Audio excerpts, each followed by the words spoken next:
Everyone comes into this world and they have a dharma or purpose, a unique why. It's something that they are here to do, and if they don't, the world is going to miss out.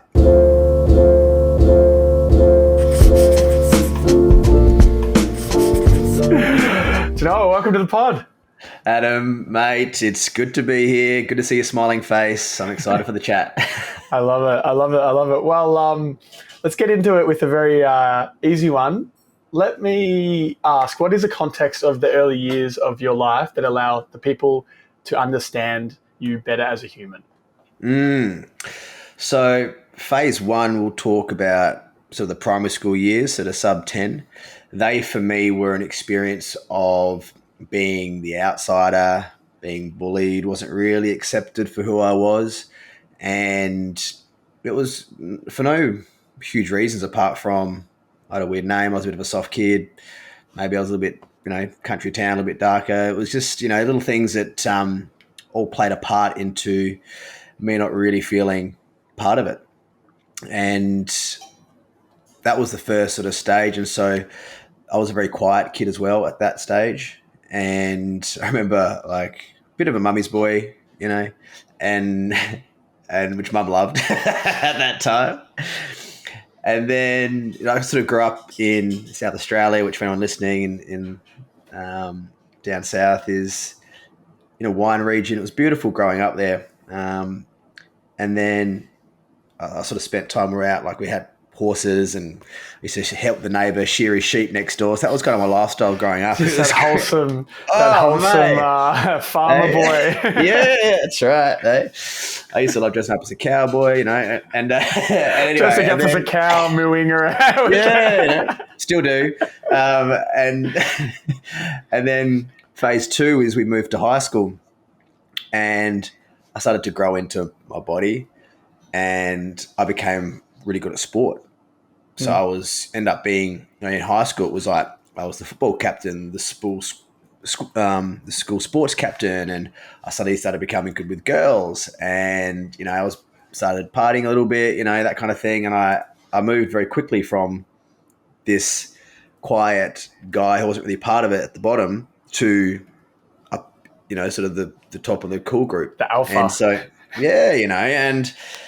and while it was great to be here, there was still that underlying current insecure kid. Yeah, right. And so, and a lot of what I learned, a lot of my validation came from what I could do. So how good I was at sport and how good I was with girls, and me being sort of the party boy. And so that was who I was. And off the back of that also then came some nice anxiety.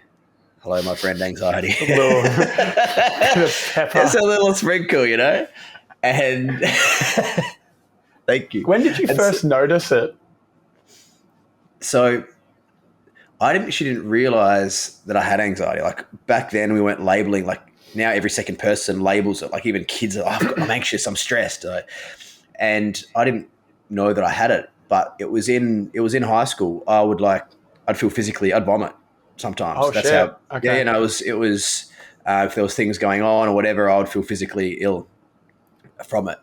And that also tied into like alcohol helped because that would numb a bit of that. Yeah. So it was something that I, at the time, just thought I was unlucky to have to deal with, or even that was maybe a bit normal. Like I didn't really think of it as labeling it as anxiety at that time. So for me, it was just something that I had to get through. And it was, funnily enough, the main times it would flare itself was often around big sport games. I mean, there's a level of nerves, which is okay, but I'd be like, and then also around like dates, going out on dates beforehand, I'd be, and so the things, all the things that right, were deep in your sense of validation and acceptance. Yeah, right. And it's only hindsight now that I've been able to look at that and go, this is the source of a lot of my anxiety, because it's all about being fitting in and being liked for me at that stage. So that was that was all the sub 20 years. And then from there, I literally was like playing footy, like AFL footy, not rugby. And I was considering like, do I pursue that to see if I could make it? I was at 19 at the time, and I made the call, like, fuck it. And I went traveling around the world instead and didn't play again until I was like 26 and just pulled hamstrings and done and dusted. So I spent the time traveling, came back, and then I spent years just in hospitality and studying. So I did a Yeah. couple of degrees and spent my time in hospitality. And that was when things got real party zone. Like I drank every day Yeah. and partied hard. Like I look back now, I'm like, this boy knew how to shake it. So it was hospitality, events, that kind of thing was what I spent my time in while studying. Yeah. So that was kind of that phase there. How old do you want me to go with my phases? What do you want to get No, to that's here? fine. That's Yeah. good. That's good. So basically, you kind of, because I want to lead into the idea of then kind of what you do with your life from that point on. Once you get past the hospitality stuff, where you're at now, and kind of how it tied into who you were as a person growing up. So the next step from there, from what I understand, you kind of moved into some more kind of holistic wellness elements of your life, and like I'd love to hear about your journey into meditation and why and what happened from there. But actually, before that, I'd love to hear about what you do now, or what you've done in the last 5 years. Right. So now I have a couple businesses. So one is called Tribe of Mavericks. And this is the most recent evolution of myself and my brand and my business being all around Mind Maverick and unlocking the mind of a maverick and what that looks like and removing the barriers. And then my business partner and Rudy, one of my best mates, Blake, who's got his own business, we've come together. And so Tribe of Mavericks is all around bringing people who are big thinkers, who challenge the system, right? Entrepreneurs, business owners, like purpose-driven leaders. And how do we help these people unlock that next level of genius? And how do we create an environment and a community of these kind of like-minded people? Because a lot of people, what we've found is a lot of people that are in this upper level of performance are often Lonely, alone. lonely. Yeah. And part of that comes from they're so used to people wanting things from them. You got Yeah. this bar up, it's like, okay, what does this person want from me?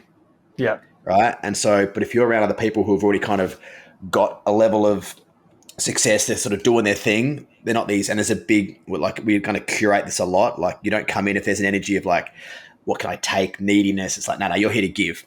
Yeah. It's equal. So that's a big part of what we're driving with Tribe of Mavericks. And then below that, there are multiple ways you can work with us. So obviously, we've got one-on-one mentoring, we've got retreats. We're currently researching and studying the use of psychedelics for mind expansion and working through, trauma and blocks. Podcast Tribe of Mavericks is going to evolve. Hey. Yeah, we've been doing that for over a year with an old brand, which I can discuss in a minute as well. And that's now Yeah. evolved to a different approach. But we're almost at 100 eps, so it's been a solid hit out. Wow, brilliant. And then we want to really work with cool brands and businesses that have the same thought process as us, right? And so we're really looking at like how we can do some cool events, workshops, meditation, breath work, that kind of stuff to help people like access that next level, but work with some other cool people who are doing some things around the world, really. So that's another thing we're going to start looking at as part of the Tribe of Mavericks, which is really cool. So that's that brand, and that's evolving because that's quite new as we speak. We're going to let that kind of take its form. And then my own personal brand is this Mind Maverick, and similar sort of feel, but it was more focused around two core areas. So one is around meditation. So I studied Vedic meditation and specialize in that style of meditation, which is quite different to the apps and mindfulness that you've heard of before. We can delve into that later if you like in terms of the details. And then the other core piece that I work around is like the people's like why or purpose vision sequence. And so that's like a process where because everyone has a unique purpose, why, we just got to unlock it. And part of that process is a combination of understanding a bit of, genetic predisposition, but most of it is your experience through life. And so we unlock that tied into a future vision and then take you through a process of unlocking or developing like a framework where you can make decisions around business, life, where you want to start a new business to all align with your like dharma, purpose, why, and with that will come your zone of genius as well. So we start unlocking those kind of realms. So they're the two main areas that I work with in Mind Maverick. And we used to have a company called the Momentum Lifestyle Project, which Mm-hmm. was focused on men. So it was a Mm-hmm. men's wellness and performance program, mainly online through a mastermind. And we were doing that for about three and a bit years. We Mm-hmm. recently ended that and have evolved to the Tribe of Mavericks, which is more open to a mindset Everybody. as opposed to a gender. Yeah, yeah. Sure. Sure. Um, Yeah. so yeah, that's where it sits. Yeah, brilliant. Well, maybe it's worth digging into kind of your journey into meditation, because we Mm, brushed over the Vedic meditation stuff, and I feel this is a very integral part into probably your development to this point, as it has been for me as well. So, yeah, I'd mm. love to hear about kind of the key triggers of what even got you into going down that pathway in the first place, and then where it's led to and how it's impacted you. Yeah. So I was always super skeptical of, someone would say, "Oh, find your purpose," and rah, rah. I'm like, "Fuck off, purpose. What's this bullshit?" So, I don't know. I just didn't. Whatever. Literally, yeah. It sounded like something that maybe this tiny percent of the population were lucky enough to have found their purpose and be able to work and make money off it. But I was like, lucky you. And so I never Mm, even gave it the time of day. Same with meditation. I thought it was mm, something for hippies, cults, not interested. yeah. And so I was pretty close-minded. My dad is actually very spiritual, and that was almost even more of a barrier for me, because I remember at that time I wish my dad was more like the other dads, which is ridiculous now. Yeah, But like, right. i.e., at the pub drinking beer, It's isn't it not, wild? What like? yeah. Yeah, long term, you look back and you go, fuck, you know what? Life could have been very different. Yep, yeah, it's wild. And like, I have an amazing dad and amazing connection with my dad. But at that Yeah, time, again, it was part of like, how can I be like everyone else? I was so sure. fixated because I'd spent time being, the outsider. Every part Yeah, of it, I was like, I'd rather my dad be like everyone else, at the pub and whatever, so I be could like feel everybody like I else. was part of it. Yeah. Um, Yeah. and so that was sort of my early experience. And I was at uni, I was studying like a sports management degree. Then Mm-hmm. I was in the hospo world and the booze world for a while, and that was getting taxing, Yeah, and also taxing the sense of who I was as a human being. I sure. wasn't my best self in any way. And so I left that and spent some time as a tradie. Got my little red Yeah. footy shorts on and my flannelette and working out in the on the and the Just a great commercial. Australian dream. Yeah, man, it was, the great Australian dream. Far out. So I did that for a little while. Then I was like, well, this isn't it. Well, not for me anyway. Yeah. Went back and studied again, ended up doing a master's degree, Commerce, commerce. right? Yeah, yeah, yeah. And Yeah, so I cool. completed that. And then I moved to Sydney with a job. And I spent the first bit of my time in Sydney living in Paddington, and I was the guy in the suit, reading the paper in the bus on the way to work, get to work, sit behind the laptop, eat my muesli for breakfast, do those extra little bits beforehand, a little bit after work. And it was fine. And the potential of earning was pretty good. Excuse me, what I was doing. And I was always pretty confident, and I moved up things pretty quick. And so, Mm-hmm. but there was something, I always had this deeper knowing, like within me, I was like, I'm destined to do something a bit more than this. Mm. But I didn't know what it meant. I was always like, am I just delusional? Is my ego so inflated that I think I'm better than this? It was just, it's just like, Dude, I wrote that down like a week ago.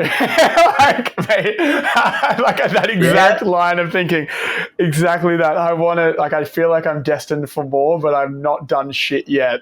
And yeah, maybe I'm deluded. Like right. that. You need to have a level of delusion. Oh, at what point does it become? Who the fuck knows?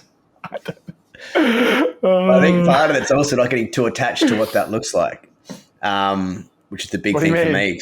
Well, you might have this idea of what these big things like, oh, this is what it means to be successful or have done it and made it.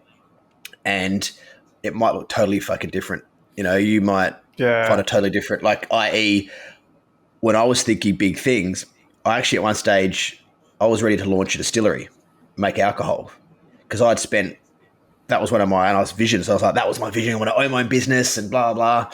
Yeah. And now I'm a meditation teacher and coach and own, Trouble Mavericks and work with psychedelics. Like, what the fuck? I would have told you to go jump if you said that to me back then. So I had vision for more, but I was able to not get so attached on it needing to look a certain way. So I would have missed so much along the way. Yeah. And so suit life, Sydney, go to the pub after work, have some beers. I was still partying because that was what I did. It's a fucking tiring lifestyle. Yeah. And then my old boss, who I used to work with at one of the hospitality venues, him and I got along really well. He was a really, really one of the most savvy businessmen I've met, super intelligent, super well off. And he was actually launching an alcohol company. He's like, hey, dude, I'm launching this alcohol company, independent brand. I need someone to run New South Wales for me. You interested? And I was like, hell yeah, throw me in. So I left the suit gig and spent the next 7 years building these independent alcohol brands in New South Wales, in Sydney. And it was great because my job was to get to know all the bars and restaurants in Sydney. And I was new at that stage. I'd only been there for a year or two. And it was the first year actually sucked because I was literally cold sales, introducing myself to people. I was new to that game, and to be honest, I fucking hated it. But I stuck through and cold sales, bro. That's where separates the men from the boys. Right? It cuts your teeth from walking in face to face with someone, and you're like getting flat out rejected. Yeah, I was gonna say I really like. I was listening to. I just saw this TikTok or a reel on. I think it's Grant Cardone, and he was explaining to his daughter how to cold sales call, and he was like, "You should." Like, he went through a sales call. She landed this client. She's like 8 years old, and and then he goes to her, "How many people did you call today?" And she said 20 or something, whatever number. And he said, "How many sales did you do?" She's like, 1. "How much did you make off that sale? $2,000 or whatever." And he's like, "Well, so you don't want you to think about it as that one sale made you $2,000. I want you to think about it as every call you made was $100 phone call." And I was like, I really like that. Because like every step of the way through the no's, you eventually get to a yes. So it's part of that. Yeah, and your ability to handle that level of rejection, right, and confrontation, literally face to face with someone who's like, some people can get a bit, if they're used to having salespeople, they can be a bit aggressive. If they're like, fuck, whatever. And what it shifted for me was, what I got really good at doing was developing relationships. I decided to remove the idea of trying to sell them anything, and was like, how do I just develop a relationship? And I still won't remember probably one of the best lessons I learned from Toby, who was the owner and a mentor, and now one of my good friends. When he'd come over and we'd have meetings with people, we'd sit there and he would not sell them anything in the meeting. Yeah. And it was genuine. It wasn't like a sneaky tactic because I knew how he operated. He'd walk into the meeting with these people because also he was super intelligent. He knew the industry back to front. Like, he'd owned bars, restaurants. He was a trained chef. He could step into any in a restaurant and step next to the head chef and probably have them cut. He was wild. And he would go to these meetings and he'd be like, "So tell me about your business." Like, and he would sit there and be like, "How can I help your business?" Yeah. And that was what half the meeting was. And I was like, "You've barely even spoken about our product." But what it did was developed a relationship, and it just changed the game for me. So what I've learned is it's super powerful to go into every situation with like, how can I build a relationship here? How can I learn about this person? How can I help their business or them in some way? The rest will play. And so that was more the approach that I ended up taking on. And what it also helped me do was I became very good at the long game. So I'd be like, cool, how can I develop a relationship? Let go of the idea of trying to sell them anything. I mean, it was always there. I'm not lying. That was still my job, was to sell something and to build a brand. But it became more about the long game. And sometimes a couple brands, it was like almost 2 years, sometimes more, of chipping away, and next minute where they're, lead poor or whatever it is. And so I also learned that it wasn't like you get some of the no's, and how can you still hold and continue, and how can you look at other ways of developing relationship and not always look to every situation from the lens of how can I close this person? How can I that selling makes me fucking cringe. The closers and the deal cutters, that was never me. And so I found that approach really worked as well. And I developed even friendships and relationships where people would develop a level of trust with me. So that was that experience. And it was actually really, really great. And that also was the catalyst for me going, I want to own my own distillery. Because I've always been a very big thinker. Like, I'm always like, okay, this is what I want to do. And I really learnt throughout that I'm like, I'm going to own my own fucking business. I'm not working for anyone else. This isn't how I roll. And I'd even push questions. I had no shame in the sense that I was like, so seeing as I've been building your brand for the last X amount of years, how about some equity? and I had no shame. Like this. Did you ever get a yes? Well, we'll have a look and we'll think about it. And in full credit to him, I just wound up leaving because I was like, if you're not going to give me a piece, I'm going to grab my own. Right. Yeah. And it wasn't in a negative way. I was like, he goes, I respect that. He had business partners as well. So it was like ended up being quite a big piece. He's like, dude, it's not as easy as just me saying yes. But with credit, when I actually resigned, the support I got into my new industry was wild from him and the company, both financially and even just mentor wise. It was like he supported me in an amazing way. Even when I decided to leave, and helped guide me to where I am now, even though he had no idea about the industry. So, and I ended up getting, when he sold the company, he gave me like a little mini, he goes, when I said, we had this chat about it one day and I said, yeah, I'll look at it, how I can do it for you. He goes, I want to follow my sword. And I hadn't worked for him for 2 years. Yeah. Wow. And there was nothing signed in paper. And he just saw value in what I'd done and our conversations, and was a man of his word, integrity. And so I'd forgotten about it. And he's like, here, it's, here's a little piece of the pie for you. And I was like, dude, this is how I want to be as a boss, owner, mentor to others. It was that was a really cool experience. But the key transition that you probably are interested in terms of how I left the booze game to the meditation game was, I learned to meditate while I was still working the alcohol company. And at that time, it cost me like $1,200. So it was an investment. And for someone who hadn't invested in themselves before, that was a bit. What made you go, I'm going to drop $1,200 on sitting in silence? Yeah.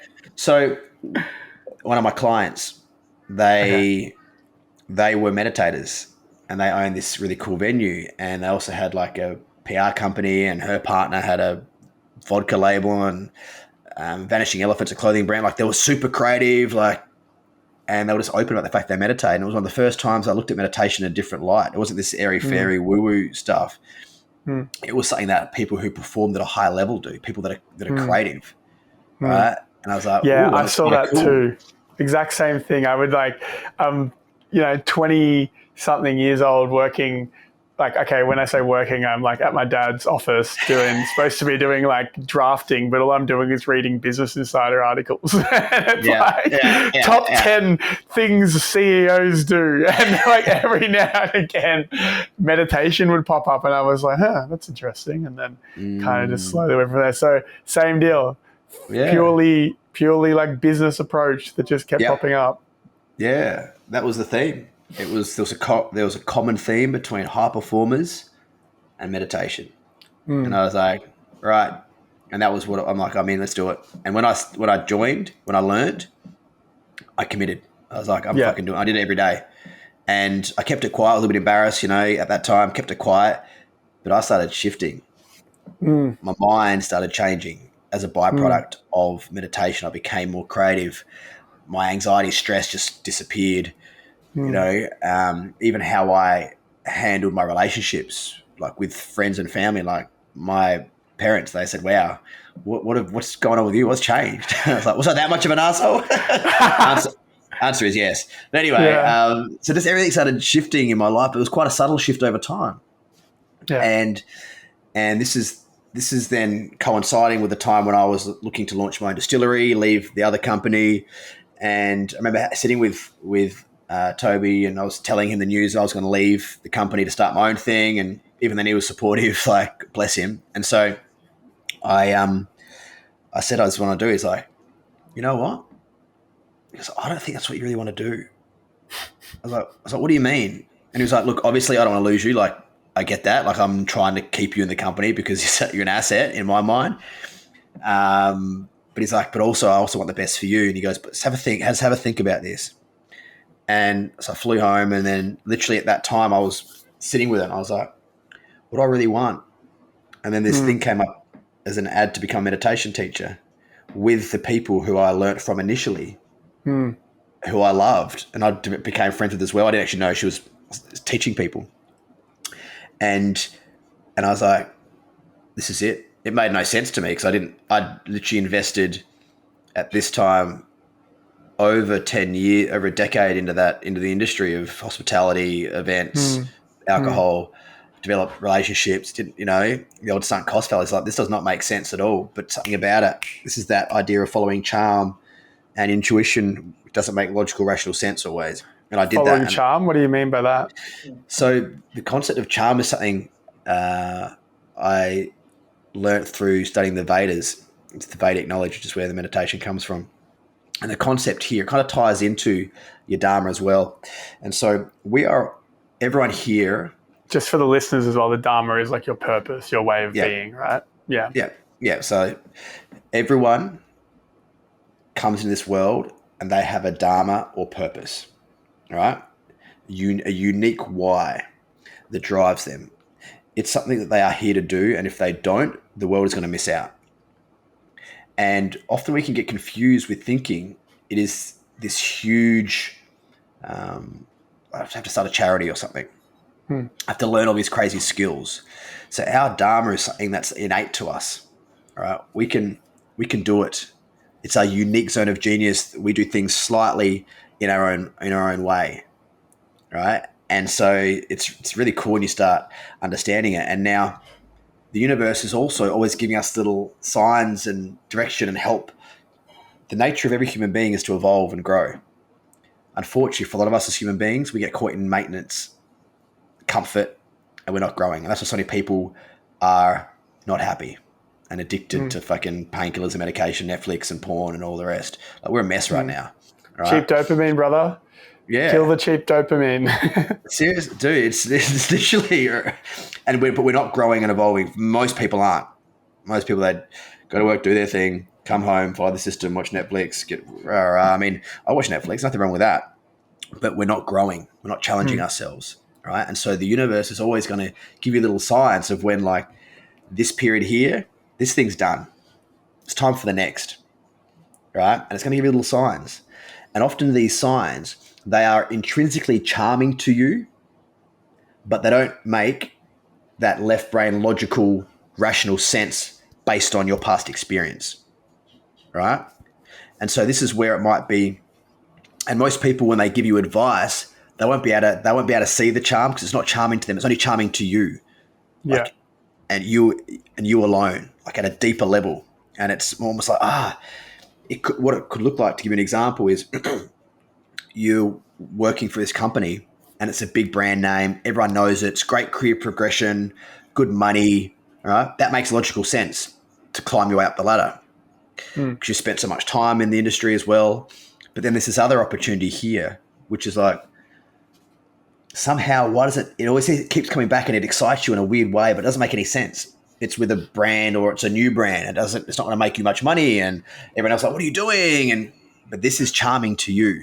And most people, they get held back by fear, other people's opinions, right? And the search for comfort. And so most people won't ever follow charm.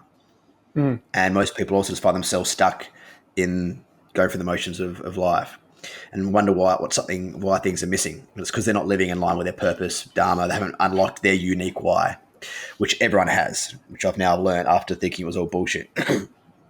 And so once you start following little bits of charm, it's like almost like it brings you over here. It's like, hey, over here. And you go, oh, and you take inspired action off the back of that. And along the way, other things come into your play. So to give you like an analogy, imagine you've got this, mountain over there that's kind of a little bit charming. Like, oh, that looks kind of exciting, but I can't really see it. Probably not really sure. Should I go explore it? You've got two people. One person's like, nah, seems too far, too hard. I don't even know what it looks like. Like, we've got this great setup here. Why would you leave this, The other person's like, yeah, this is good, but I don't know why I keep getting put. I'm going to go check that out. A year later, the other person's still in the same spot, and the next person who's explored has got to the base of that mountain, and he's like, holy shit, look at the one behind it. I would have never noticed that. And they go around that one and they're climbing the other mountain. Another year later, they're at the top of this second epic mountain, looking back at this person who's still stayed in the same old camp, right? And they're at the top of this place they would have never, ever got to if they hadn't moved towards the first mountain. And that's what the idea of charm is. It gets you moving towards things. But the key here, as I mentioned this before, is not to get so fixated and attached on that one single thing or goal. Goals are great to get us moving. And there's a level of determination and resilience that I think is really, really powerful in the sense of like, let's go towards this. But we need to have the ability to adapt and keep the blinkers off, because often along that way, other things drop into play, i.e. me, goal, distillery, little thing come in the side, meditation teaching. I was able to look at it and see it and sit with it and go, I'm going to follow this charm. And it's taken me to one of the best situations I could have had. And I will look back now and go, thank fuck I don't own a distillery. Yeah, sure. Yeah, so that's the process of charm and how I look at it. And it plays out for everyone, but most of us are too numb, too busy up in the mind, and too held back by fear, and too influenced by other people's projections and often restrictive opinions, because often people's opinions and advice to you actually isn't for your best. It's their own projection of like, well, I don't want this person to get too big or too far ahead of me. And it's not necessarily them consciously being an arsehole, but there's a fear that comes with that. And often people won't necessarily encourage you to do something that challenges their way of looking at things. So it's really important to, while take people's advice, make sure you're getting it from a range of people with different outlooks on life, as opposed to all the same corner as you. So that's what that the charm process is in terms of how it brought me away from the booze game into the first step was then becoming a meditation teacher. And then from there, what happened? So actually, just quickly on the way back. So meditation, you learned Vedic meditation, and then you were working in the distillery, and then you noticed this potential opportunity to become a teacher, and you thought this has impacted my life so much that I feel called to move in this direction. I was like, imagine if everyone meditated. Dude, like it's crazy. I would never. Yeah, well, I don't know if I do it properly. I just. Well, what I mean by that is not just like, oh, I did 5 minutes of a nap today, and then I did nothing for 4 days, and then I did a weekend retreat, and then like, just like exercise. That's not going to give you any results. Like, you need to be daily consistent. Yeah, that's proper. So, what's your daily consistent routine in that world? Every morning, 20 minutes, and then probably about 70% of the time I do an afternoon one as well. So, morning, 20 minutes. Half an hour if I have more time or have created more time. And then most afternoons, another anywhere between 15 to half an hour, depending on the structure of my day. Yeah, cool. So what have you noticed over time it's done to you? So there are the more direct changes in the sense of I've noticed in myself that I am so much more resilient. Like my ability to hold and stay solid in challenging situations, i.e. how am I paying rent next month, which is the nature of being an entrepreneur business owner. You have that time, like, right? Life doesn't get easier just because you meditate. It just puts you in a position to be able to handle the shit a lot better. So my ability to stay solid when things aren't going to plan, my like stress and anxiety aren't really a thing. And if it does come up, I just move through it so much quicker. My awareness of self, my attunement to others, so emotional intelligence in terms of how I can work with other people, my creativity, like all these things I've specifically noticed, even like my physical, like health, my metabolism, the way my body responds, like I feel pretty good. And so that for me, like I was looking at a photo and I feel and look better now. I'm 38 years old than I did when I was 30. Yeah. Well, that's good Right. because I'm 31 this year and I'm Yeah. like, I wonder where we go from here. Yeah, So, mate. Well, if you're, and then so the second piece of that is when you are consistently meditating and consistently spending time in stillness and consistently spending time in that transcendent field, which is the fundamental of the Vedic style of meditation, which is the field beyond the relative day-to-day thinking of what am I having for dinner and blah, blah. You'll spend moments in there. What you're also doing is you are accessing a different state of consciousness, and the characteristics associated with that state of consciousness that you access when you meditate are things like feeling more content and happy and creative and insightful and intuitive. And so if every day you're indulging in that state, it starts seeping out into your world around you. And what does that mean? That means you start making different decisions, little decisions every day, you know? And so, and little decisions are really, really impactful in the sense of, like, you look at the concept of golf, right? A millimeter shift in how you hit the ball is meters out on the field, on the fairway, sorry, or the green this if you're a tattoo, jet. this Is that tattoo you? is Kaizen, and it's Oh, it's yeah.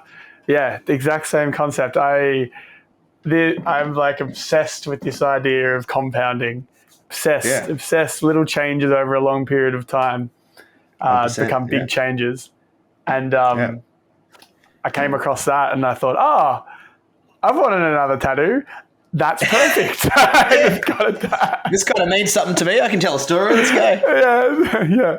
But it's a little bit awkward sometimes because like it's the same in Chinese and Japanese. It's the same like they use the same symbols, but the translations are slightly different. So if a Chinese person like reads it, they're a little bit confused as to why I've got it tattooed on me. What does it mean for the Chinese? What is it?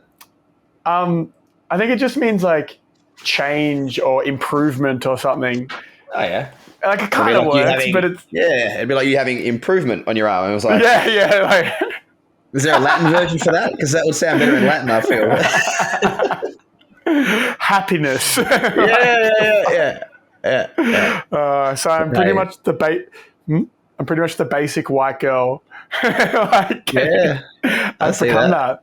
that. I like become it. that. It's good, bro. We're in it. Yeah, brilliant. So the so the meditation has basically it's been the foundation of development of better decisions, more contentment in life, and possibly the core of the man you see today. Yeah, and it's to that point has compounded over time. So by me consistently doing it, whether I feel good, whether I feel shit, I get up and I meditate. Simple as that. Whether I'm hungover, I get up and I meditate. All right. Yeah, I like the idea of with the meditation side of things when if you're hungover or if you're sick or if whatever, still meditating and just observing the different state that you're in at that time. Just going, oh, this is curious. All right, so this is what this feels like. Let's stop and actually feel it, as opposed to running away from that feeling. Yeah. Well, you need it more. If you're sick, hungover, your body needs more recovery, right?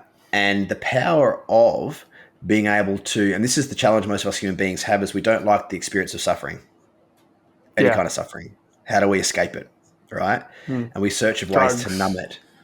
Alcohol, right? TikTok, escape, fucking sex, food. Yeah, and the meditation. More well, that's a good way. But that connects us more to the body and the feeling. And the more we dissociate or disembody or disconnect with the feeling, the less clear our system and our nervous system is and our brain function. And for our brain to properly process with wisdom and reflection what's going on, we need to have a clear vessel to be able to properly experience it. If it's half numbed and we're having other things, we actually can't process it properly. And this is where we store the energy. And the mistake we make is that we think just talk therapy alone is going to solve the shit. We actually have to feel it. Yeah. We have to feel it. And that's how we process. Dude, I've been going to, like, I think seeing a therapist, like the combination of meditation and seeing a therapist have been so impactful. And I came across this exact thing, feeling like the understanding of feeling to like lock the knowledge in, because like, you know, I'm probably like you, I can intellectualize every fucking concept under the sun, but a lot of the time that just doesn't get into my like thick skull. and then there was this one moment where I was with the psychologist, and you know, we'd be going around in circles for about a year. For whatever, just I'm like intellectually sparring the dude every which way, and we're not getting anywhere. And there was this one day, I don't know why, I don't know what happened. We did this. It was what's it called? Cognitive therapy, CBT, behavioral therapy exercise, and it was related to like my mum and an experience with my mum that was like painful, and we did it, and the visualization of some like it's not even the real story, like the way that he processes the cognitive behavioral therapy exercise was, there was this like challenging emotion. So this is a challenging memory, and then there was me as this like child that was in that challenging memory that was unable to, you know, navigate it as an adult. But the adult version of me now is feeling really, you know, upset about the fact that I was vulnerable and unable to manage it like I would now. And then a third party, like we're just imagining some random ass like third party coming in and making the situation right, and then that person leaves, and then me now comes into that situation and then says and does what should have been said and done in that moment. And I'm fucking bawling my eyes out. I'm like, what the fuck is going on here? I'd never experienced anything like that. And from that moment on, like I think back to that memory, and I know what I now have as a core memory is not real, but the emotional attachment to that memory is gone, replaced with this version of it that I've made up that is a healthier way to like approach it. And then the result has been that my like any animosity to my mum in that scenario is gone. It was the strangest thing ever. And what I took from it was there's a pillar of understanding intellectually, and there's a pillar of feeling the experience. And to actually lock in the knowledge and the wisdom, you have to have both at the same time. Crazy. So, I don't know where I was going with that, but you've reinforced the point that I was making, and this is the power of somatics and things like breath work, right? As we're tapping into the body, which most we've separated from. Like the mind and body are one. They're not even connected. They're one thing. And we're so good at reliving it up in our head and talking about it to friends and bitching about it and going over it again, and then wondering, you know, you can, like you said, you can conceptually understand that, yes, okay, I was treated this way when I was a kid, but why is it still impacting my life? You know, you've got to go that one step deeper. I think what you were explaining there was also a level of inner child work, which is really, really powerful. Because often when we were in that state at a younger age, we didn't have the ability to handle the situation. So we pushed it back, but it's always impacting us until we allow ourselves to go back to that situation now in a different state that we can handle it and feel it and alter that experience. Dude, it's powerful work. And that was the big piece for me. It was all around, okay, there is an importance in us being able to like sit and feel and be with the discomfort, because everyone also has this false idea that meditation is meant to be blissful. It's like, I'm such a bad meditator. Work, I'm shit, bro. Yeah, I can't clear my mind. Right. It's uncomfortable. I'm like, Well, there you go. That's within your system. You're sitting there just with you, with your eyes closed, and you feel that uncomfortable. What is that telling you? Yeah. It's not the Yeah. meditation that's not working. It's your Yeah. system that Yeah. needs to get used to that. But it does Yeah. get better Yeah. if you can There's sit with the the, discomfort. what is it? Hold on, I'll find it. Of life's problems are solved. Well, I can't remember who said it, but there's that little saying. It's like many of human nature's problems come from their inability to sit quietly in a room. No, it's true. And to speak to that, one of the biggest, like obviously I've been meditating for now about a decade, but over the last sort of 6 months, I've had a really challenging experience in life, like probably one of the hardest I've, physical illness and challenge with the businesses, etc. It's been hard. And I've had lots of decisions I've had to make. And old, like my default was always to contract and hustle. Contract, go in, get busy, because busy means things are happening, right? That, in your mind, you got to be hustling, making shit happen, rah rah, and sitting there in stillness or going for a walk is almost like a Feels waste like of a time, waste. Yeah, yeah, yeah. I feel right? that. I There's feel no that clear to the ROI core. at the end of it. Yeah, yeah. But the best decisions, some of the most creative ideas that I've had that have moved the needle like profoundly, have come from the space. Going for a walk, It's so meditating, annoying. It's so right? annoying, isn't it? One little flick, I'm like, oh fuck, that's what I've got to do. Not the fucking 3 weeks I spent behind the laptop busting my ass. It's just one call. I'm like, Yeah, oh, that's the power yeah, of it. yeah, yeah. That's why so many entrepreneurs and big thinkers are going and doing psychedelic retreats and meditation, and that's why it's a performance technique. We have like everything that's in this world. Most of the ideas and creatives come from somewhere, Yeah. someone's consciousness, right? And so we have access to that, but we need to have the ability to sit still, be a little bit bored. Because if we're on the whole time, we don't have time for that to bubble up into our awareness. And we all have more, like people are like, I'm not creative. I'm like, just because you don't draw art or you don't dance doesn't mean you're not creative. The way Yeah. you handle two kids might be creative. The way you solve these financial problems with your clients might be creative, right? That's all creativity. The way you have these visions for these ideas that you can solve problems for people and develop businesses from, that's fucking creative. And that is accessed by us tapping in.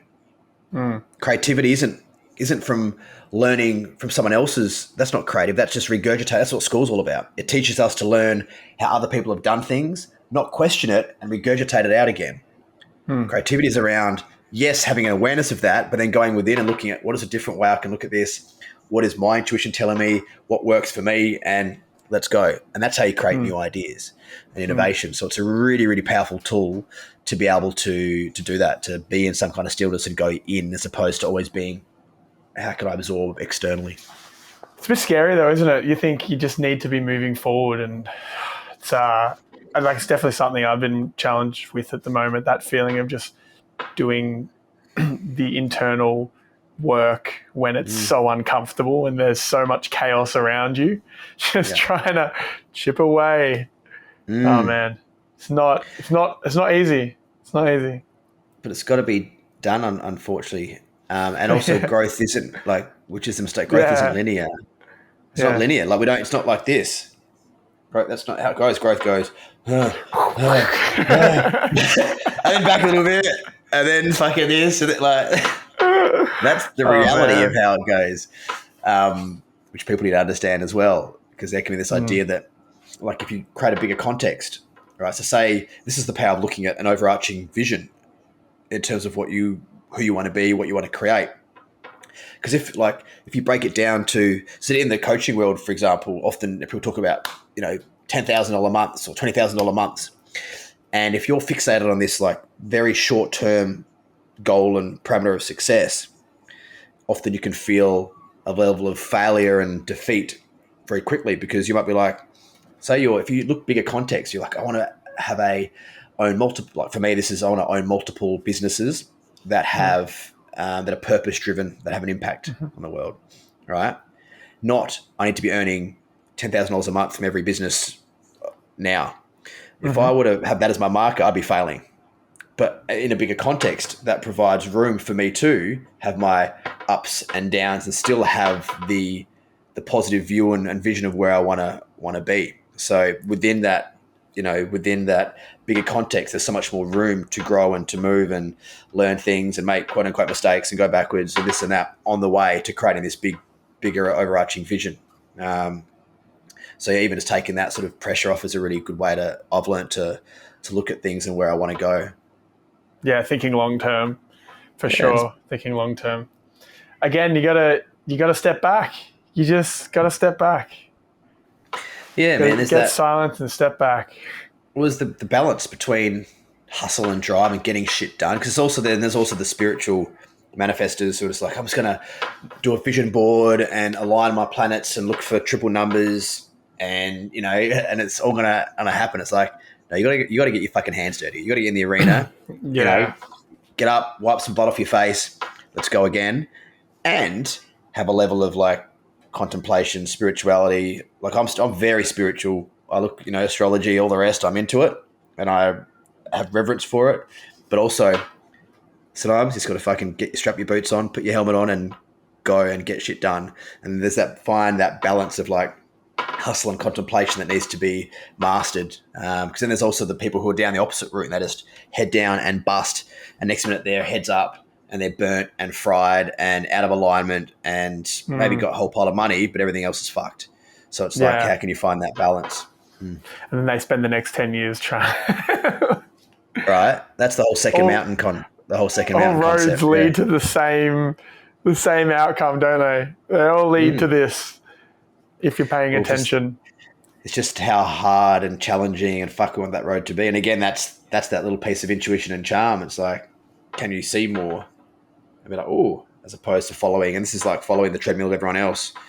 Go to school, get your degree, go into debt, get a job, stay with that company, work your way up, come home from work, have a beer, blah blah. Do your things, and and then get your mortgage, get your house, get your dog, have your kids. Go your holidays once a year for a week in Bali or whatever the fuck it is, and that's life.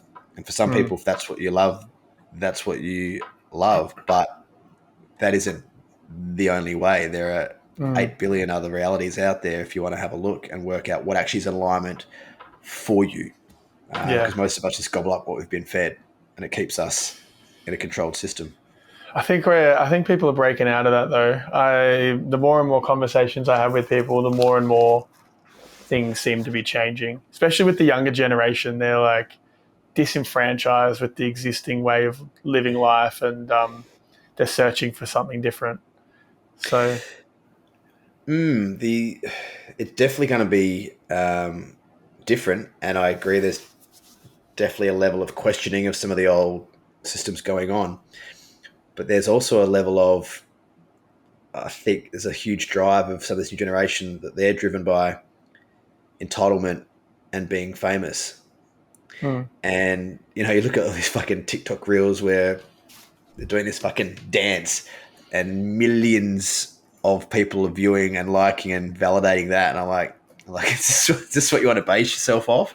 So there's some changes that are like, oh, where are we heading here? Like, how do we see that as value? It's fucking it's wild, fine, bro. It's just the top of funnel. That's just the top of funnel, and then you slowly go down the funnel, and eventually maybe you see one of your fucking TikToks talking about meditation, and 1 out of every 10 people that started on that stupid dance video are now going to meditate, and that's just part of it.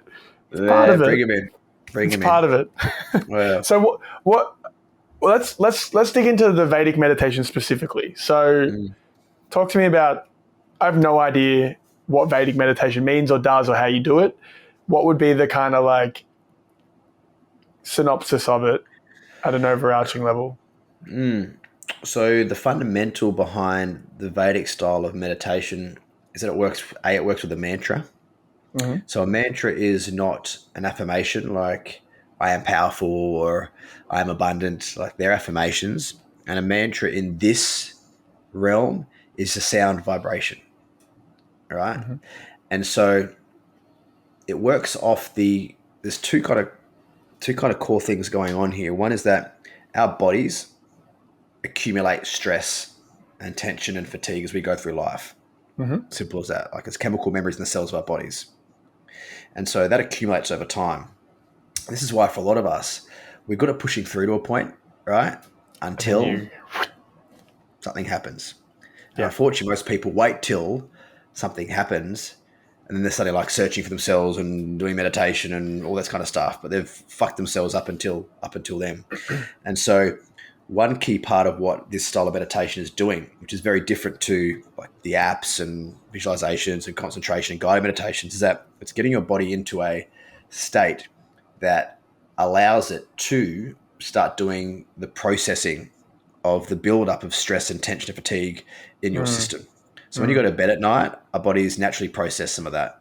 But mm. unfortunately, the amount of input versus our processing ability naturally, like with sleep, is way outweighed by the input. You look at how much stimulus that we're exposed to just in a day now. Like say you put in like 10 units of stress in a day, our bodies are probably, if we're having good sleep, that is, and most of us are drinking before bed or watching screens or having shit sleep or whatever, not even sleeping.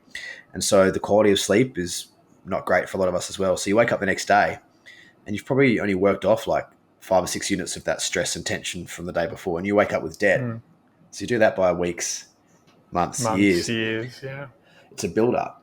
And then it finally manifests into you start aging so much quicker, or you suddenly develop a panic attack or anxiety, or you're not quite as focused as sharp as you used to be. I mean, there's naturally aging that goes on, but this fast tracks it severely. Stress and fatigue fast track it, aging of our Mm. cells. And so what this technique does is by doing it twice a day, you put your by just engaging in a sound vibrations. You're not trying to do anything. You're just sitting there with your using this mantra and allowing the body and the mind to de-excite to a So point where you the body saying the mantra like in in your your head? mind, yeah, in your mind, it's Gotcha. quietly in your head, yeah, just like that anchor. And thinking's part of it. You've got to be able to think to meditate. You're thinking the Yeah. mantra, so it's like you think about mantra, and then you'll go off on a thought, and then you realize you're thinking, and then you come back to the mantra. Now, the key is actually the friction. The friction in meditation is a good thing because it's strengthening the muscle for you to move away from the ruminating thought that you normally get caught on and recycle, Mm. because the mind can't tell the difference between the actual experience and your mind going for another, like revisiting it. So every time you revisit this thing, it can add more stress into the system. So you're learning the practice of not allowing yourself to indulge in the runaway thoughts. So Mm. Mm. every time you hear the thoughts come, it's go back to the mantra, then it's back to thoughts again, then mantra. And this state of like total effortless being while thoughts are being there and just having the mantra as that anchor allows the body to finally step into that state of like, and start help processing the buildup of stress, tension, and fatigue. Now, that buildup are the barriers to you operating at your best performance, right? And this is why when we start meditating regularly, you start noticing that you're more creative, more Mm. focused, less reactive, right? More engaged. And it's because we're removing those blocks that are holding us back, because they put us in survival mode. Mm. So that's one piece. The other piece is we're actually enter an expanded state of consciousness, right? So what is So, that? right. So the standard state of consciousness for us is this beta consciousness, like we're here, we're now, right in the moment. I'm thinking about things, and I disappear often about the future and blah blah. We're in the Mm-hmm. doing mind, right? The thinking mind. Now, the other main state of consciousness is when we go to sleep, and there's deep sleep, right? The other state of consciousness we have is dream, right? REM sleep. They're all different states of consciousness that we access. Now, there's also a fourth state of consciousness, which is known as an expanded state of consciousness, transcendent field, the field of creativity, the field of absolute, lots of different names for it. But when we access this state, there are certain characteristics aligned to this state of consciousness that we always have access to. And by accessing this regularly, we start to become more familiar with and bring these characteristics back into our waking state of consciousness, i.e., feeling more, I spoke about this before, feeling more content, creative, you know, compassionate. Like these characteristics, they're always there for us. We just aren't experiencing them. And often for us, there's like it bubble up for a minute, and then no, and we'll go off and do something else, or the phone will go off, or blah blah. So we're creating familiarity with these kind of experiences by accessing them every day, and Mm. by doing this, things start to expand. You start seeing more for what it is. You start picking up on your own stuff. You start seeing others. You start picking up on subtleties. You start being more creative in your decision making. You start being more intuitive, right? And that's what it means to be expanded. It's like just increased awareness of everything, not just your narrow view of the world. And that was one of the big things. Like I was always very like pig-headed, like this is my way, and right, and this has allowed me to hold many more um, realities and opinions and views.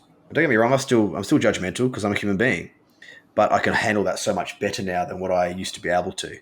So that's sort of a quick chat around what an expanded state of consciousness starts to look like. Mm. Oh, I lost you for a second. Then say that last bit. So that is sort of a quick overview as to what a more expanded state of consciousness looks like. So Mm-hmm. it also means that every time you access it and you come back, it's slowly but surely, and the power is to do both.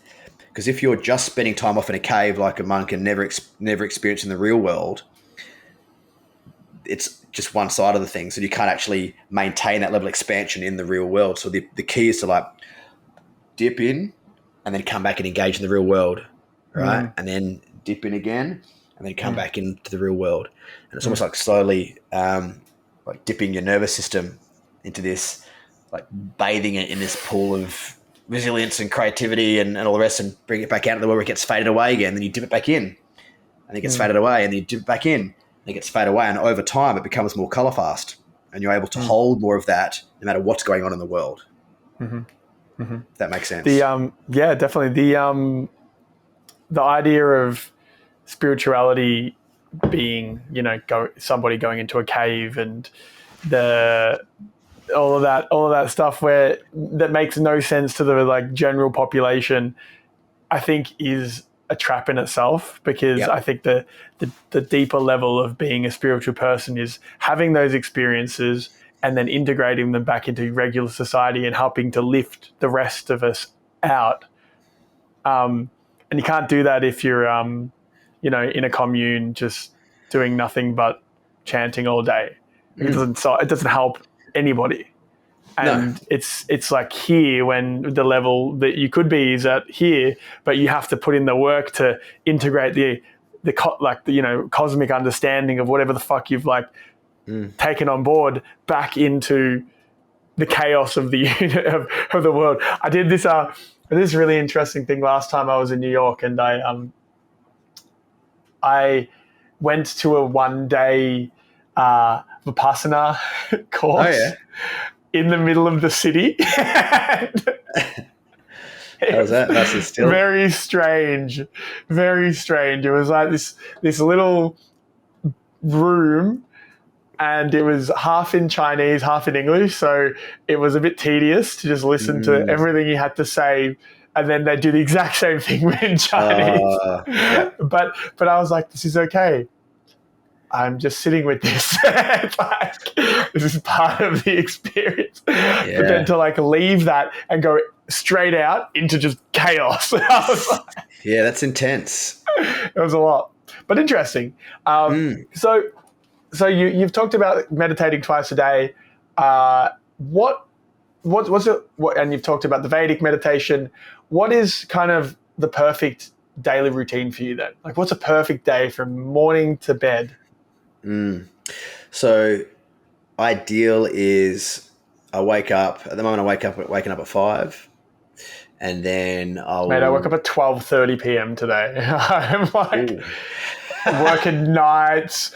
I'm taking phone calls at like 2 in the morning in Yeah. Australia. It's just Oh yeah. Nah. no good. I've been. I No mean, I've good. done those late shifts, but now it's like Oh, I'm a morning guy, and that's where my prime mind time as well is. So, oh yeah, yeah, same. yeah, and I've learnt that as well. That my morning time is even after lunch. My focus, my ability to absorb, it's not ideal. And then I can perk up again a little bit if I want, sort of at night time for a couple of hours, but that's it. Yeah. Um, And so my ideal world is I wake up around 5:30, and then I'll meditate, and then I'll go downstairs or have a shower, whatever, go downstairs and Do you meditate before you kind of get out of your room? always. Just I'll get straight up into first. it. Well, Brush your uh, teeth, like drink some wash my water, face, go to the toilet, have a glass of water. That's my routine. and then So just straight into it. I've created the habit. Look, my brain knows. Like even if I'm not meant to meditate, I'm so wired in. I don't even think anymore. I get up, do it, and come back and meditate. And so I was like, oh shit, I'm not meant to meditate. Like I did it once, ran up, and I was late. So it was just weird. I wasn't meant to meditate, and I still did it because I was such in the routine. I Yeah. do it before my phone goes off airplane mode. I don't check Yeah. anything. Like that's my thing. But once I've Yeah. done it, then I can go downstairs. So at the moment, I'm training in the morning straight after that. But an ideal world for me is actually to train at lunchtime and to use my morning time for brain time. So then I'll go downstairs and have make a nice bulletproof coffee, because I love, and read, do a little bit of creative work for the first sort of hour. And that's what I love to do. Then I'll have some breakfast, and then I'll come back in and go to a cafe, and then have my second coffee for the day, and then do another 90-minute block of work, 90-minute 2-hour block of work, come back, a little bit of work, go train, come back, lunch, and maybe do like a 90-minute-ish of responsive work. So afternoon time is like respond to emails, financial stuff that I don't have to, invoicing, blah, blah. And then I'm done. Like by 3-4 o'clock, I'm not working anymore. Afternoon meditation, and then something, what I want to do, like a bit of free time. And I cook most nights for dinner. So I enjoy cooking. So I cook early. It's kind of meditative in itself. Yeah. I enjoy it. And then at night time, either watch a movie or read a book. And then I'm often in bed early, dude, like 8:30. 8:30. Yeah. Yeah. You have to. O'clock. You can't. You have to. If you want to get up at 5, you just It's so funny. There's not really any crazy hack to getting up early. It's like go to bed early. There's nothing more to it. Yeah. It's very simple. Get used to it. Yeah, you got to go to bed at 8. Used to it. It's funny. Because I was always like, there's no way in hell I could ever go to bed at I could never wake up at 5 or 4:30 like all these other people. But I have been working nights, and I've been DJing and running events and stuff for 10 years. I've been just a night owl, and I've always felt like a piece of shit because of it. I was like, I can't get up early. I'm not doing anything. And then when COVID hit, I didn't have these things on, and I tested the theory. I'm like, well, maybe let's see if I can get up early. And, a week or two in, I'm up at 5:30 a.m. without an alarm. Yeah. And then I was like, oh, well, okay, there's no pressure here anymore, because I know I can do it. Like it's just my environment's causing the late nights, and it's kind of alleviated the anxiety about waking up late, because I've accepted the priority is getting sleep. And if I can get a sleep and I wake up late, so be it, because I've gotten as much recovery as I possibly can. And being here as well, it's a bit of a weird one, because I'm DJing. I'm like, I got to take phone calls Australian times. It's like 9:15. I've got a huge ass bright light in my face. Yeah. You know what I mean? It's just, I've got 150 emails to get through and probably a bunch of calls. So I'm not going to bed anytime soon, but it's okay because I've chosen this, I've just accepted that. That's the thing. It's part of it's also taking ownership. Like right now, my priority is this, and I know that I'm sacrificing my health and body, and there's also that piece. Sometimes you have to go through hustle periods, and all right, but what are there little things you can do? Like, you still meditate and do your bits and pieces wherever you weasel in here or there. Yoga once a week, exercising every day, eating healthy. Well, they're the things, right? For a lot of people, they're like, oh, they'd rather be prescribed a pill, which ain't going to work. It's going to numb your symptoms, than actually look after themselves. It's like, well, if you're not sleeping properly and your nutrition is not great, and I mean like properly look at your nutrition, you're not exercising every day, you're not looking after your nervous system, you're not going to be in your best shape, as in mentally and physically. You might get away with it for a year. You might get away with it for a little bit, but it'll fucking catch up to you. You'll get away with it for a while. Yeah, and next minute, you won't.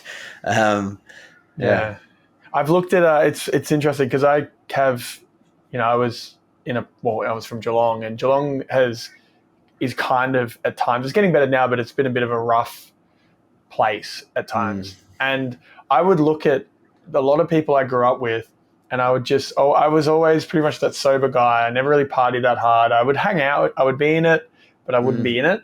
And I noticed friends, and I noticed people I knew, they had this very chaotic way of life. Like, they would get into fights, they'd do drugs, they'd fucking drink a ton, they'd do steroids, like all of this shit. Like, they just destroy their bodies. Yeah. And I've just sat back and gone, fuck, maybe I'm doing something wrong. Like, I'm getting 9 hours sleep and still feeling pretty tired, and I'm like not drinking and stuff. Like, maybe there's no consequences and it's fine.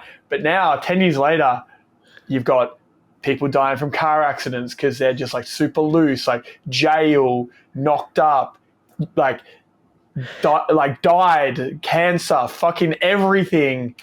Just every one of them, like something serious has happened to them in a very short span of time. And it's like, and I've sat back and gone, oh my God, it doesn't take very long. Like, no. It's fucked. But like, yeah, so now I'm thinking to myself, okay, this is the priority, like getting, and I'm like, I wonder to myself what these nights and stuff are doing to me. But at the moment, I'm just trying my best with the chaos around me. But yeah, it's very high on the frame of thinking as well, for sure. Well, I guess with that is, it's, while there might be a level of chaos, is then, because what can happen is people go through phases where it's hard and they're working extra hours and life's challenging, and what do? They throw everything out the window. I'm just have to push through this bit for a while. It's like, no. How can you maintain little pieces of control? Like, exactly. You know what? You can prioritize 10 minutes a day. I won't accept that from anyone. Like, I've worked with single mums, 4 kids who own multi-million-dollar businesses. They find 10 minutes to meditate. You know, you can fucking find it if it's a priority. I know exactly who you're talking about too. Yeah. And she's a fucking she's a superhuman though. There's something like, she's not normal. Right. But you can do it. Like, it's one of those things that I just don't. It's quite easy just to throw it all out and then let it go, and then you come in a year later, you're like, oh fuck, I'm fucked. It's like, well, what small things can you do that might seem insignificant but might just keep you? You know what I mean? And it might be like, stand at your desk and do some push-ups for 10 minutes, meditate for 10, like little things that you can do to maintain, or else like getting back after that, it's going to be fucking hard, even harder. Yeah. Right. Yeah. I saw a video from Alex Hormozi, and he was basically saying he's great. He's crushing it. Like, he's blown up, hasn't he? Fuck. He's just really he's talking facts. Like, it's good. He's not fucking around. He's great. Nah. But he was like, he's just saying, you can't work out when you're not busy. You need to be, if you're busy, you need to be exercising, because the moment you become busy, you stop exercising. But if you are busy and exercising, you'll never stop exercising. So I really like that as well. That's the core of it. You just have to do it, especially when you're busy. You have to figure it out, and that's it. Because maybe it's a lot of people. It's like, oh, I'll just wait till things quieten down. Wait, things get less busy. I've got more time. It's like, that ain't going to fucking happen. Not if you're a high performer. Unlikely. No. So how do you make it work? I've always wondered about like having less sleep, but I still come to the conclusion that you just need to sleep. No, sleep's the cornerstone. That's actually one of the main reasons I initially got into meditation. I was like, oh, how can I sleep less?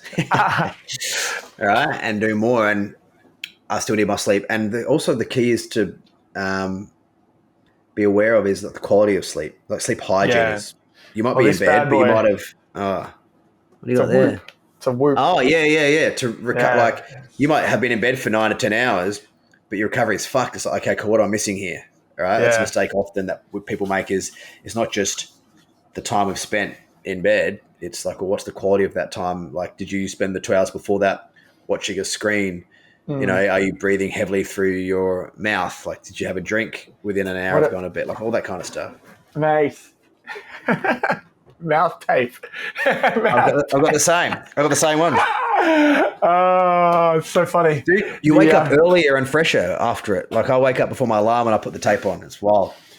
I'm quite a restless sleeper. I move a lot, so I wake up most mornings. I've ripped it off at some point in the night. Yeah, But yeah. like, No, I'm pretty good now. I started that way.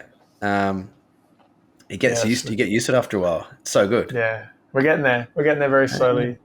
I've noticed using the Whoop, especially the my girlfriend at the time, she wore it once, and she ended up having like so little awake time. I was like, how the fuck do you do that? Really? I'm sitting here, like, I'll have an hour, like, I'll just constantly be tossing and turning. And she was like, she had like 10 minutes. And then I thought to myself, well, if I want to get 8 hours sleep, I can do that. But I can have the same amount of time in bed if I can figure out how to minimize my awake time. So that's been my new like thing that I'm testing. So I'm trying, if I'm eating, if I eat super late at night, a few hours before bed, I notice my wake time's a lot higher.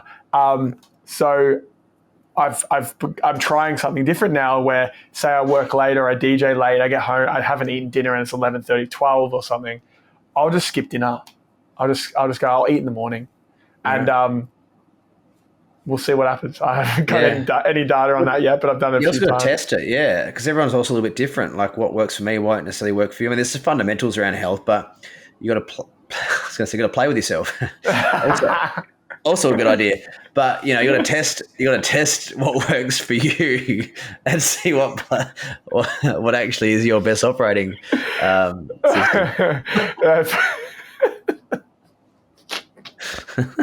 It's all valid still. I can help you get to sleep. Actually, on that note, it's funny. I've gone like hard off, like literally. Sorry, there's too many terms here.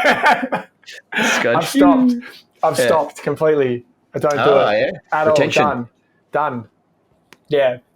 It's been interesting because when I was a bit younger, I noticed myself. I mean, this is getting into some weeds I've never actually spoken about on the podcast, but beautiful. Let's go. Lucky there's not that many listeners yet. So this one will blow up. You'll get it. 100,000 views. I was talking about it. I used to notice that when I was younger, I would habitually masturbate before bed, and I would struggle to sleep if I didn't do it. Yeah. And I would watch porn, all that sort of shit. I've completely I haven't watched porn in a long time, and I've completely stopped masturbating completely. Yeah. And the reason why was, if I didn't do it, I couldn't sleep. There would be times where I would be say I'm in a relationship and my girlfriend for whatever reason doesn't want to have sex that night. I would sit there unable to sleep and pissed off. Yeah. And I thought to myself, it happened probably a dozen times maybe. And then at some point I clicked and went, why am I feeling this way? Like, I shouldn't be beholden. My sleep shouldn't be beholden to me masturbating. Yeah. Like, I need to fix that. So my solution to fix that was just go to sleep without it until I didn't need it. And now I sleep like a fucking baby. Like I'm out. I've got this routine that is hot shower, skincare, brush my teeth, do all that shit, get into bed, and I've just started reading fiction for the first time in so long. That's great. And I'm out. I'm done. Yeah. It's just gone. I'm like, I sleep in 10 minutes. And if I can't sleep, I get to read for half an hour, and I go, all right, I'll do like a yoga nidra or something. And there's a bunch of, if you don't know what yoga nidra, do you know what yoga nidra is? Yeah. For listeners, it's just like a 20-minute, half an hour YouTube video where you're lying still on your back with your palms out, and there's somebody guiding you through, like, letting go of each kind of part of your body, and without question, I'm either deeply relaxed by the end of it every time, or I'm fucking asleep. Yep. So and this is like a foolproof, like, process. It's great. It's bloody great. Well, even if you don't go to sleep off the back of that, the level of relaxation that you achieve, and knowing that your body's at least having some kind of rest, as opposed to lying there going, "Fuck, why can't I sleep? Why can't I sleep?" Yeah. Even that is a win in itself. With using yoga nidra, it's really, really powerful. Yeah, definitely. To sleep. But even on that point around retention, even in terms of your energy levels, so like there's a guy, if you want to look into this stuff, like there's a guy called Mantak Chia who's like the multi-orgasmic man, and the concept here is that also for men we should be able to orgasm without ejaculating, without blowing a load. I've heard about this. Have you read the book The Way of the Superior Man? Yeah, a couple of times. I came across that. Yeah, Did in you? that book. All over yeah. it. And so. And but the power, like when we blow, that is used to create a life. Like there's so much energy and power in that. And so if we just like some guys like blowing a few times a day even, and every day it's too much, and it's actually we're losing energy.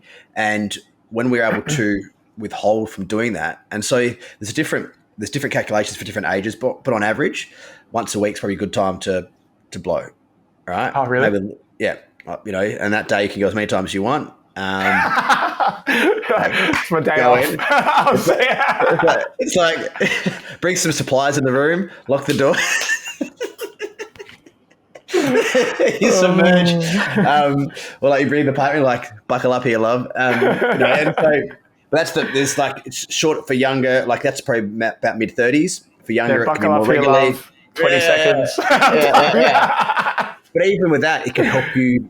It helps you to be able to develop control and last longer as well. Be able to practice, and even practicing like having a wank but not blowing is actually powerful as well. So that before. I'd recommend that for any bloke who wants to go next level with that is to look into the process of retention and having sex or whatever without actually blowing every time to give you more of that. It's fucking wild. There's so much more to it. Yeah. I very loosely opened the door to that through reading The Way of the Superior Man. It talked about kind of the sexual energy and the power that you can, you're letting go of every time you do it, which is, I've actually coming up, I've got a podcast recording with Man Talks, if you know him. Yes. So he's doing like next week, Heard of it, which is great. So I'm going to dig into all of this shit with him. I can't wait. Yeah. But, what else happened recently? Again, there's been times where I've had partners that, you know how like sometimes you might have a partner who prefers to have sex in the morning and you might be a night person or they like the afternoon or whatever. Like one of my partners had preferred the morning, and I probably comes from the fact that I'm not sleeping as effectively as I could be, but I'm not waking up raring to go a lot of the time. Yeah. Like it definitely needs work, and also the idea that to wake up and then have sex and be depleted of that energy for the day just doesn't sit well with me. I'd rather put that energy into something else and then get into the end of the day and I'll be able to kind of relax and then have sex. But it wasn't lining up because, she'd be super tired from work and then it would just... So what the solution I came up with was, cool, we'll have sex in the morning, but I just won't come. Yeah, that's perfect. It was great. I just started and then I just went on with my day. Dude, that's ideal. That is the short you should. Yeah, that's perfect. It was great, and I've never done that before. I'd never thought of that as a thing, and then it just So and it's great. It's like, oh no, not today. I'm just kidding. Well, it's hard. It's hard. Like for any guys listening, they'll be like, "Fuck that." Even thought of it, like, and it is hard. It is hard to because we've developed this attachment between like us needing to blow. And it's also it's such a core driver for us as a human being to ejaculate, to make babies, right? Yeah. The male drive to thrust forward at all times. It is. But if you can master that, like you take your fucking power back. And you'll have more focus. Like I've even had, and this is not advice. I've had guys. This is not health advice. That they've actually they'll have like they'll start having a wank, but not blow, and then go train because it pumps up their energy and testosterone. I know sports players have done that. Like going to work meetings, Yeah. going to meetings with your boss, just like rock hard. yeah, like mate, you're on fire today. Like, oh yes, You don't know half of it. That's so funny. I'd like to flip a little bit into the business side of things before we wrap up. And the question I love to ask all of my guests is, failure to me is the most impactful way to grow as a human, right? So what has been your failure, your favorite failure to date, and how has it shaped you into who you are now? So probably, well, it'd have to be one of the most recent failures was we had a business and there was three of us in the business. We were mates, and we got to a point where it wasn't working with the three of us, and one of the guys ended up having the conversation and he ended up deciding to leave, and it ended up getting really, really messy. And a bit lawyers involved to a point, like just to agree on numbers and blah, blah. And I was losing sleep. And then not long after that, we ended up deciding to end the company just because it wasn't in alignment anymore. And so initially my look on that was like, I fucked up. I failed. Like I failed this whole thing. I failed the friendship. I failed navigating because I kind of took the role of trying to manage all that. I failed with not being able to make the business work in the time that we wanted it to and blah, blah. And then I sat with it and I was like, I've just gone through, like, I'm interested in being someone who owns multiple businesses and I'm here to play big. And every experience I went through over that 3.5 to 4 year period has taught me skills that you can't have someone just tell you about. The skills that I've now experienced, right? And contacts that I've developed, right? I've been in the fucking trenches. And to also be okay with the idea that not everything's going to work out the way you have it planned. And so off the back of some of the most challenging experiences I've had in businesses not working and losing friendships through it, has developed a level of resilience and insight and bigger context vision that has allowed me to look at the world a whole different way, and also in business to a point where now, like, you can't advise someone on something that you haven't experienced. And most like mentoring and advice and support and a lot of businesses are made off the back of solving problems, but you need to know how to solve them via experience. Like you shouldn't be playing out of your lane. Like I've done it before where I've sort of stepped out of my lane, like try to be teaching or coaching or something I knew conceptually but didn't really know.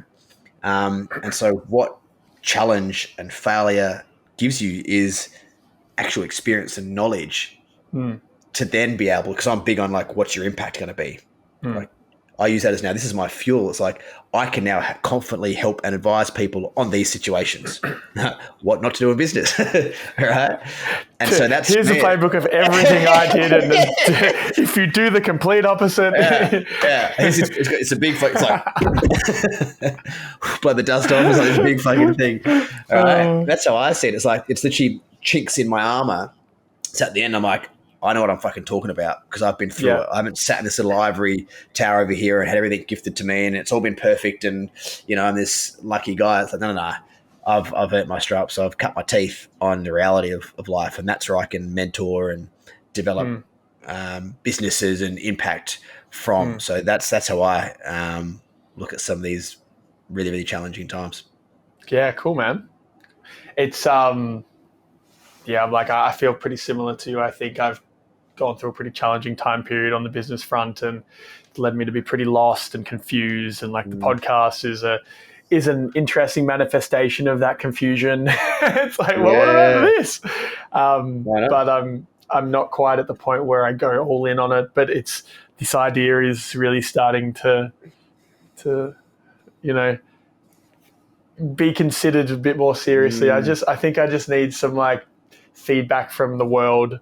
Once I release all of these, like this will be episode, I think 10 that I've got in the bank for the relaunch. And I'm like building the systems out a bit better because once the co-host finished up, she was doing all of the editing and all that sort of stuff. So now I'm learning a whole new skill set, and I'm learning I'm trying to turn it into like a systemized business that I can just focus on what I'm good at, which is getting great guests and chatting, and the rest hopefully I can work out. And yeah, I think it's those difficult time periods where you feel like you're not making progress, where these like little seeds get planted, and 5-10 years down the track, it's happened a few times. Like down the track, you look back and you go, oh, that little thing that I just didn't think about. It just turns into something. So we'll see. I don't know. Maybe it won't go anywhere. Maybe it will. But even that with podcasts, I don't know the exact numbers, but a ridiculous amount of people don't make it past 10 episodes. Don't make it past one episode. Like, yeah, you gotta sit in the trenches to at least 100.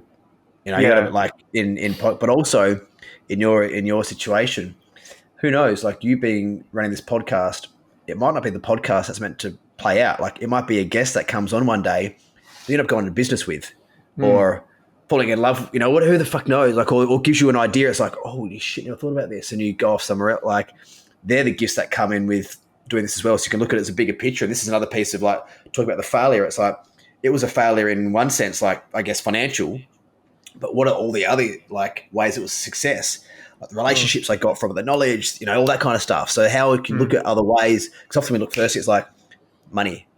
It's not making money, or it's not growing my business. No, what are the other ways, other markers of value that you can look at? Yeah, well, the podcast is really interesting because I think I just said that exact same sentence of the podcast is really interesting, but you get my point. The podcast is great. I think I led into that exact same thing a second ago, but I'm liking this process because it's like becoming a better interviewer is going to be an amazing skill that I think I will never. That skill developing is going to be useful in so many elements of my existence moving forward. And then the second part of that, being able to edit content, also an invaluable skill that I don't have right now that I'm now learning. Yeah. Just those two things alone are pretty powerful, especially moving in the direction we're moving, as a society, and how important content creation is. So we'll see. We'll do another episode in a year and we'll see what's happened. So, do you read much? Well, it sounds like you might. Yes. What's been the most impactful book that you've read, and why?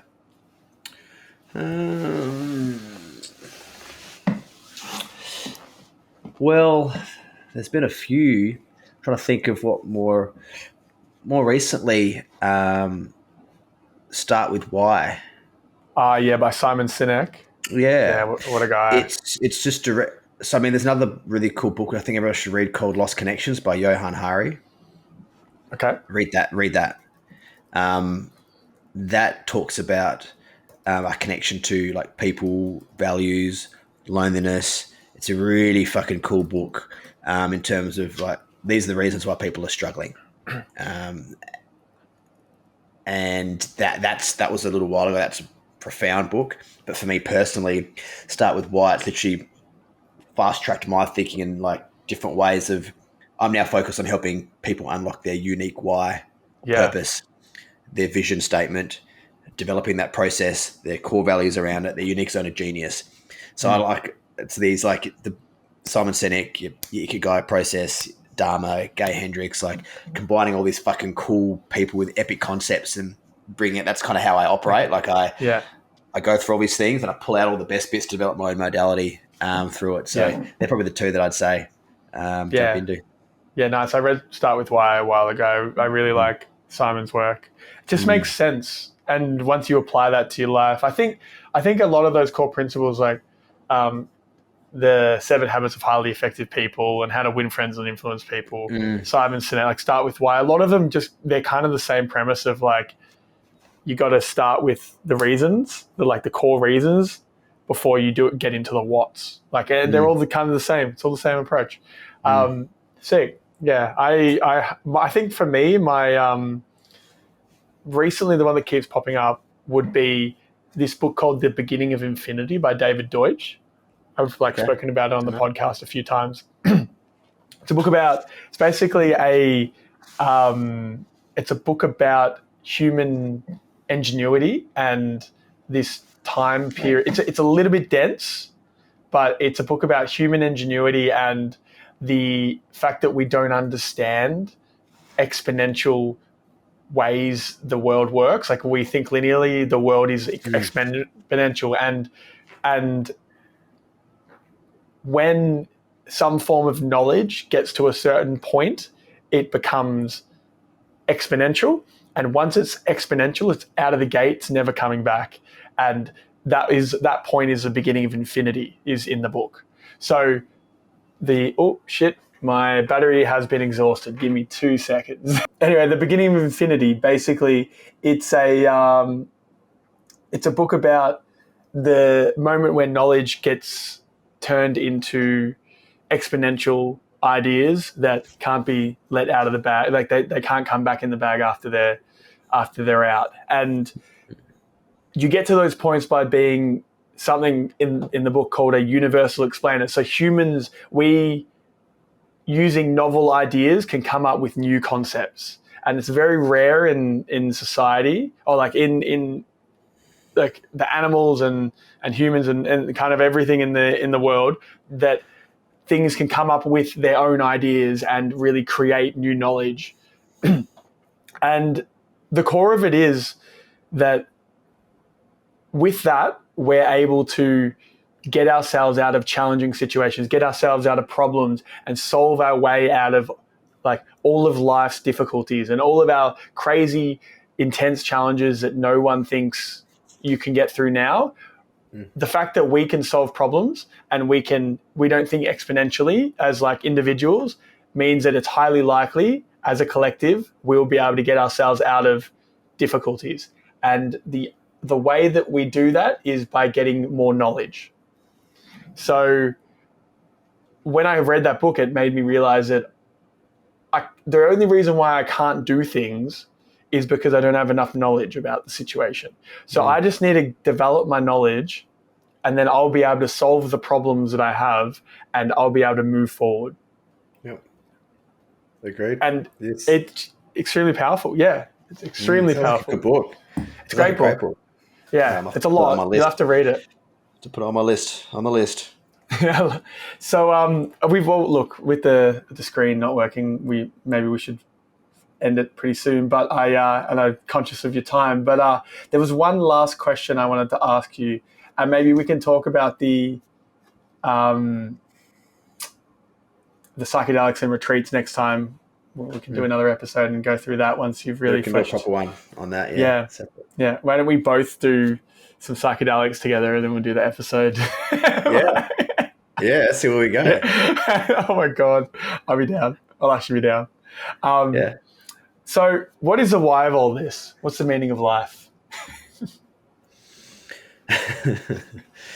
So I am of the opinion that the meaning of life is for us as human beings to evolve to the extent where we are able to unlock, understand our underlying why, purpose, dharma, and bring it to the world so that the world will change, just even ever so slightly, as a byproduct of us bringing it. And so that's that's a big part of what I am here to do and to help people do, is to realize that.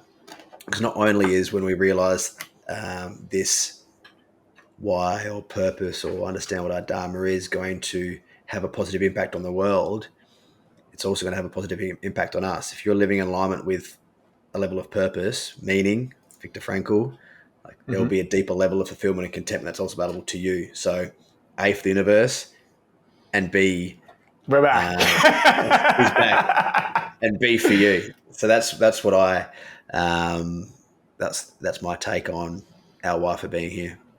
Living in alignment. Cool. Yeah. Nice. And is there anything else you'd like to say to the audience before we wrap up? Any closing statements? Nah, I don't have anything. I think we've had a good little chat, mate. No more drops of wisdom to... No more drops. I was going to make a shit joke about like masturbation again, but but I retained my. You did. All right. See you next time, my man. Thank you for your See you, time. brother. You're welcome. All right. Good chatting. I'll talk to you soon.